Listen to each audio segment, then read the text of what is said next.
Hi and welcome to Bianca's Kitchen. Follow me on my journey through the world of vegan food. Even though it's winter, I go foraging at the moment and you can too. Crab apples are still on the trees and they are pretty awesome.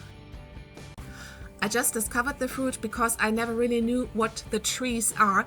They have super stunning blossoms in springtime and then when autumn comes they lose all the leaves like all other trees, but they keep the tiny red fruits. I always thought it's some sort of cherry tree and I just called the fruits winter cherries. One of my hobbies is nature photography, so I always enjoy taking pictures. I noticed the birds absolutely love to eat them, but I had no idea they are edible for humans.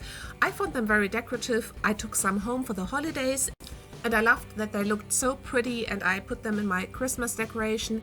Then I got curious why the trees don't lose what I consider to be cherries. I found out that actually they are apple trees and the tiny wild apples are said to be edible. I still was a bit suspicious, so I decided to cut one open.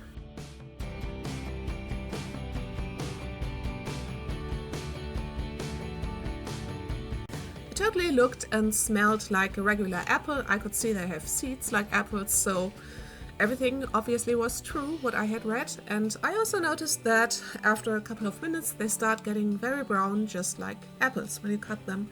So I decided to go foraging because I love free food.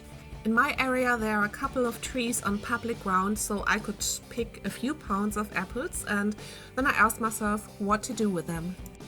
Most people seem to make jelly of their crab apples, but I'm not really a big jelly person, so I prefer a chunky jam. And I also love freestyle cooking, so I didn't follow any recipes, I didn't do any measuring. I just tried stuff and it worked out. Here's what I did. I first removed all the seeds and bad spots from the crab apples. Of course, I also removed the blossoms that some of them still had. Since the apples are so tiny, removing the seeds was super time consuming, so I made a very small batch. In a pot I covered them with water and cooked the whole thing until it was a mushy pulp. I sweetened it with raw cane sugar that I did not measure, I just added enough until it tasted sweet enough for me. Then I decided not to puree the whole thing because I wanted a chunky jam. With all the pectin in the apples, it was very firm, so I hardly needed agar. I only used like half a teaspoon that I activated with lemon juice. What I did is also described in the video's description box. We had the jam for breakfast on homemade flaxseed bread rolls with a bit of plant yogurt and it was super delicious. I also cooked a second version in which I replaced half the amount of water with rosé wine and that was super yummy too. Another very tasty thing that I tried with the apples was making juice. Here's what I did, you also can find this in the description box. After removing bad spots and blossoms from the crab apples, I filled them into a pot and then I estimated roughly how much water I would need to cover them. That amount of water went into my high-speed blender and I added raisins to sweeten it. You also could use dates. I did not measure the raisins, I just gradually added more and more until I thought the water had a nice sweet taste. Just my personal taste. It's totally up to you how sweet things should be. And that water was added into the pot. Again I brought it to a boil and I cooked it until I had a mushy pulp that went into a strainer that was lined with a fine laundry bag. You also could use a cheesecloth or nut milk bag. So after letting the juice drip through the strainer for about 2 hours, I closed the bag and pressed and squeezed all the remaining liquid out and I got exactly what I wanted, a cloudy juice.